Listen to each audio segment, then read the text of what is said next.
కేసీఆర్ లేకపోతే హరీష్ రావు లేడు. కేసీఆర్ నాయకత్వంలోనే నేను ఈ స్థాయికి వచ్చాను. డెఫినెట్ గా వారు ఏం చెప్తే అది చేయడానికి హరీష్ రావు సిద్ధంగా ఉన్నాడు.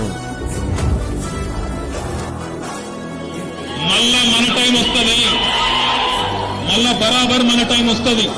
వచ్చినాక పేర్లు రాసి పెట్టుండ్రి, ఒక్కొక్కరిని ఏమేం చేయాలో అని చెప్తాం.